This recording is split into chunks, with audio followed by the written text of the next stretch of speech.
개혁신당에 대한 얘기를 안 할 수가 없는데 일단 개혁신당의 입지를 결정하는 요소가 민주당과 국민의힘 양 당의 지지율에 따라 가지고 개혁신당도 영향을 받을 수밖에 없을 거예요. 근데 국민의힘 같은 경우는 계속해 가지고 상승세를 지금 타고 있습니다. 1년 8개월 만에 국민의힘 같은 경우는 지지율 40%를 다시 회복을 했고요. 민주당 같은 경우는 33%입니다. 7% 정도 격차가 나고 있는 상태인데 의외로 근데 민주당은 아직까지도 경선 논란이 많았는데도 30% 이상이 나오긴 나오네요, 대표님. 예. 네. 민주당의 지금 가장 큰 특징은 한 25% 정도 되는 네. 아주 강성 지지층. 개딸 같은. 예, 조국 신당, 조국 혁신당이죠. 네네. 조국 혁신당도 지지하는 수준의 그런 사람들이 한 25% 정도 된다는 거죠. 네네. 따라서 좀처럼 꺾이지 않는 거죠. 그러니까 민주당의 이슈는 그 강경 지지층이 어떻게 될 것인가는 논란의 여지가 없고 네네. 거기는 이제 어떤 시기까지는 계속 민주당을 그냥 무조건 지지하는 거고 네네. 문제는 그 한 지금 25%에서 40% 그러니까 민주당을 지지하는 게 40%라고 한다면 네. 그 15% 친민주당 성향의 중도층이 어떻게 움직일 거냐가 관건인 거죠. 친민주당 성향의 중도층 거기에다가 아예 그냥 스스로를 무당층이라고 밝힌 사람. 그러죠. 그 무당층이 이번 여론조사에는 한 20% 정도가 나오니까 대표님 딱 말씀대로 민주당의 지지층이 한 40% 정도라고 한다면 국민의 입장에서는 무당층이라고 답변했던 20%랑 민주당 내부에 있는 약간 좀 이제 민주당스럽지만 중도에 가까운 사람들을 어떻게 좀 갖고 오냐가 중요할 것 같은데 그런 차원에서 좀 여쭤보고 싶은 게 김영주 의원 있지 않습니까? 탈당을 했는데 이번에 바로 다음 주에 한동훈 위원장이 김영주 의원이랑 만담을 갖는다라고 해요. 그러면 지금 벌써부터 나오는 게 국민의힘으로 영입할 수도 있다. 뭐 이런 지금 얘기가 나오는데 일각에서는 이제 그 김영주 의원 같은 경우는 뭐 반미주의자이고 반일주의자이고 계속해가지고 지금 국민의힘스럽지 않은 모습을 보여줘 왔는데 어떻게 이런 사람을 데리고 올 수가 있냐라고 하는 지적도 있습니다. 이상민 의원은 이미 와 있거든요, 국민의힘으로. 그럼 김영주 의원 같은 약간 5성급의 중진 의원이 국민의힘으로 온다면 무당층이나 아니면은 민주당이지만 중도층에 가까운 사람들을 흡수하는데 도움이 좀 될 거라고 보세요? 어떻게 보세요? 예, 당연히 그렇죠. 그러니까 지금 3분되고 있는 걸로 보이는데 네. 민주당을 탈당하거나 동요하고 있는 사람이 3분되는 거잖아요. 네네. 국민의힘에 입당하는 수가 있는데 이게 지금 이상민 의원이나 김영주 의원이 그런 경우고 그다음에 탈당하는 경우가 있는데 서른 의원이나 뭐 홍영표 의원이 뭐 그런 식이고 그다음에 잔류하는데 친명의 전국 운영에 대해서 비판적인 흐름이 있잖아요. 네네. 당연히 국힘은 어떤 선명성 이런 걸 따지기보다는 적극적으로 그러니까 어지간히 노선과 정책만 맞으면 연대하고 합류를 해서 민주당의 핵심은 지금 민주당의 친명 그룹하고 25%로 되는 강경 지지층이거든요. 네네. 여기를 흔들어 놔야 되는 거지. 너무 노선의 어떤 원칙성, 순수성을 따질 필요는 없다고 생각합니다. 그러면은 오늘 두 분이 만남을 갖고 바로 저희가 주말 지나가지고 월요일쯤 됐었을 때 깜짝 놀랄 만한 또 이벤트가 있을 수 있죠. 이벤트가 있을 수도 있는 가능성이 충분히 있네요. 예. 김영주 의원 같은 경우는 한동훈 위원장이 지난번에 얘기하기에도 좀 상식적인 사람이다. 온화한 사람이다라고도 평가가 있었는데 그러면 충분히 오늘 만남을 통해 가지고 다음 주에 진짜 재미난 또 그런 이벤트가 있지 않을까 또 생각이 들고요. 그리고 이제 경향신문이 이번에 기사를 이렇게 냈습니다. 이재명 대표 측 인사가 최근 기자에게 했던 얘기다라고 하면서 이번에 분석이라고 할까요? 분석을 도대체 이재명 대표가 이렇게까지 마이웨이로 가는 전략이 뭘까에 대해 가지고 기사를 하나 냈는데 이재명 대표 측 인사가 이렇게 얘기했다고 합니다. 국민들은 시끄러운 경선 과정에 대해서는 그렇게까지 큰 관심이 없다. 3월이 되고 날씨가 따뜻해지면 본격적으로 총선에 투표한다는 생각이 들 때부터 선거 바람이 부는 것이다. 이렇게 지금 얘기를 했지만 대표님 보시기에는 이게 그냥 단순한 자기 만족에 가깝다라고 좀 판단하시겠네요. 예. 아까 뭐 했던 얘기고 경향신문의 이 분석은 최근에 어떤 민주당의 열세 국면이 계속되니까 민주당 일각에서 자기를 변호하기 위해서 나온 여러 담론 중에 하나일 거다 이렇게 생각합니다. 그러니까 사실상 지금 현 상황 완전히 지금 개판이 되고 있는 현 상황을 어떻게 해서든지 간에 자기 위로를 하기 위해 가지고 약간 좀 망상회로 같은 희망회로를 돌리고 있다고 보면 될 것 같고요.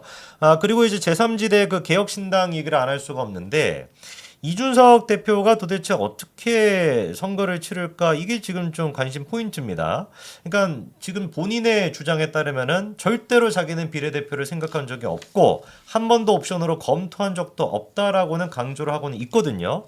그럼에도 불구하고 계속해가지고 저희가 의심이 드는 거는 아니 김종인 데려왔던 것도 애당초 뭔가 좀 김종인이 예전에 강조했던 게 마이너스 3선에서 마이너스 4선이 되게 되면은 정계 은퇴해야 된다라고 이준석한테 얘기하지 않았습니까? 그러니까 김종인 같은 사람 데려와가지고 어부지리로 하면 어쩔 수 없이 뭐 김종인이 그렇게 얘기하니까 나 그냥 비례 줄 수밖에 없지 해서 비례로 가지 않을까라는 예측도 있거든요. 대표님 보시면 좀 어떠세요? 정말로 일단 비례로 나갈까요? 아니면 뭐 지역구에 나갈까요? 지금은 그러니까 개혁신당이 그러니까 향후 진로를 모색하기 어려울 정도로 망가져 있는 상태잖아요. 네네. 뭐 두 가지밖에 활로가 없는 거로 보이는데 이준석 대표가 됐든 김종인 대표가 됐든 그러니까 전체 전국을 구상하기보다는 네. 자기의 어떤 톡톡 튀는 기발한 발상과 어떤 아이디어로 개인 플레이로. 전국을 돌파하는 수가밖에 없다고 생각하고 네네. 두 번째는 그런 차원에서 보면 비례대표 같은 방식은 지금 현 상황과 맞지 않는 낭만적인 분석이라고 생각해요. 개혁신당도 그렇고 그다음에 새로운 미래도 그렇고 정면 돌파해서 어떻게든지 간에 그 정당의 어떤 이미지를 회복하는 형태로 할 필요가 있는데 그렇다면 새로운 미래에서 이낙연 씨가 광주에 출마한다거나 네. 그다음에 개혁신당이 대구에 출마한다는 건 당연한 얘기 같습니다. 어. 대구에 출마하건 그다음에 서울에 출마하건 정면 승부를 걸지 않으면 네. 개혁신당이나 새로운 미래의 가능성은 없다고 생각합니다. 그러니까 대표님 말씀처럼 만약에 지금의 이준석이 비례대표를 스스로에게 정말 주게 된다면 이거는 국회의원이 된다라고 해도 정치 생명은 그냥 끝이 나는 것이고 끝이 나는 거겠죠. 사실상 이낙연 같은 경우는 이제 또 오늘 밝혔습니다. 호남에 출마하겠다고 기자회견도 이제 열겠다라고 한 상태이고 그러면 이준석 같은 경우는 자기 이제 원래 정치적 그 고향이라고 할 수 있는 노원에 나가든지 그게 아니라고 한다면 TK 쪽으로 대구로 나가야 되는데 눈에 띄는 이제 그 한국갤럽의 여론조사가 이번에 대구 경북 지역에서 개혁신당을 지지하는 비율이 좀 나왔거든요.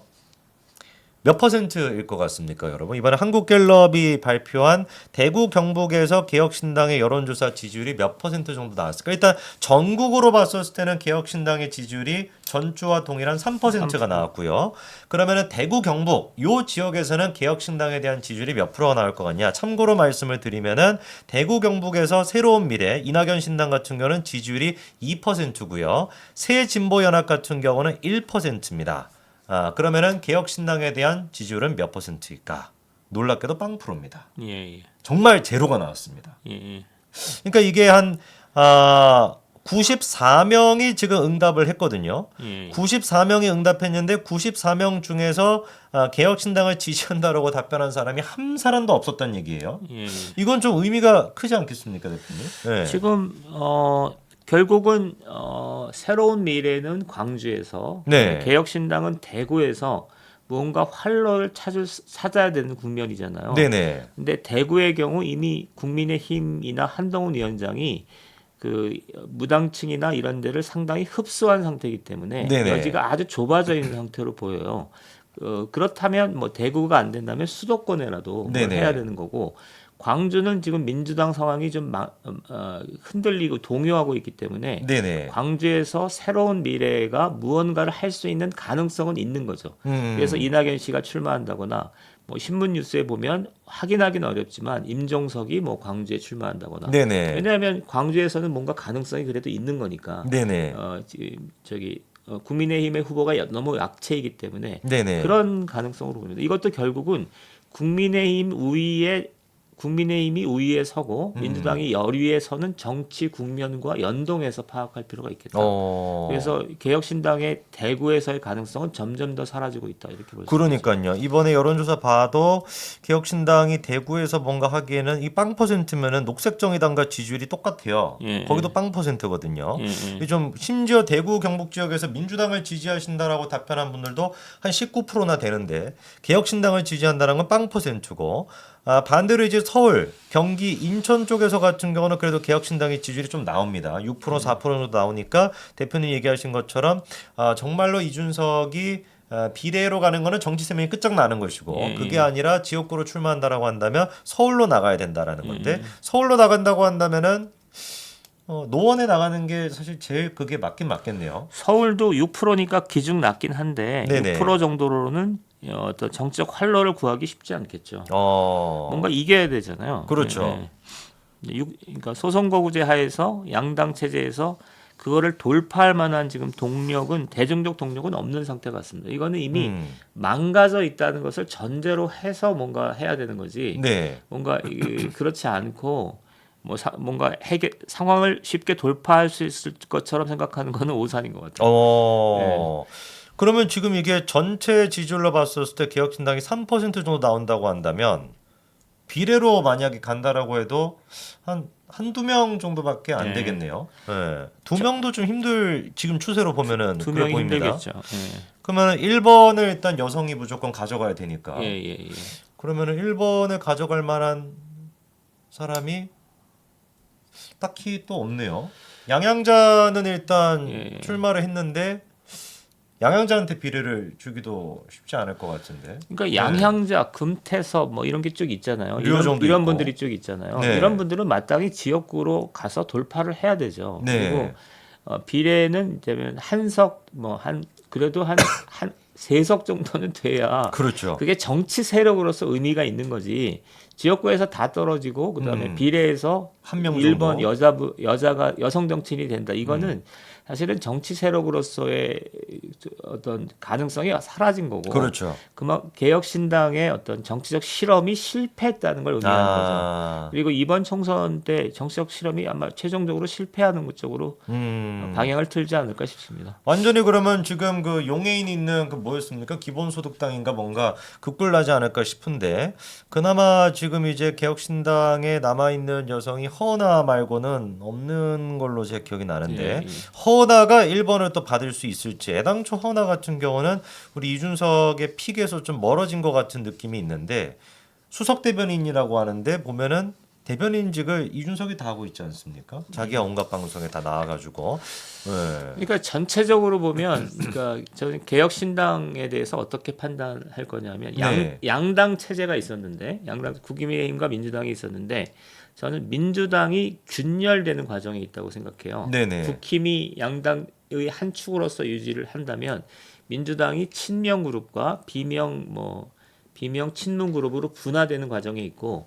제3지대 전체로 본다면 민주당의 어떤 픽을 받은 여기를 받은 진보당 이런 쪽은 살아남는데 그렇지 않고 개혁신당 그다음에 이런 조국신당과 그다음에 진보당과 같은 극좌파들은 살아남는데 나머지 온건한 중간지대에 있는 정당은 대부분 사라질 걸로 보입니다. 정책으로. 그러면 그렇게 지금 사라질 운명이 사실 개혁신당의 운명일 가능성이 높네요. 예, 개혁신당이 그렇게 되겠죠. 그 여론조사 결과를 봐도 계속 떨어지고 있고. 그러니까 개혁신당과 녹색 정의당이 좀 비슷하거든요. 색채가 비슷한데 좀 네네. 온건한 제도권 정당이잖아요. 노선 차이를 좀 불문하고. 네네. 근데 그런 정당은 지금 국면에선 살아남기 어려울 거로 저는 봅니다.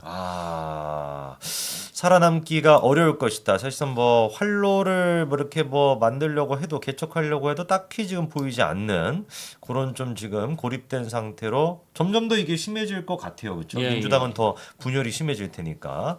네, 그래서 오늘 저희 민경호 대표님 모시고 이렇게 쭉 한번 1시간 동안 저희가 현재 또 판세에 대해서 분석을 해봤습니다.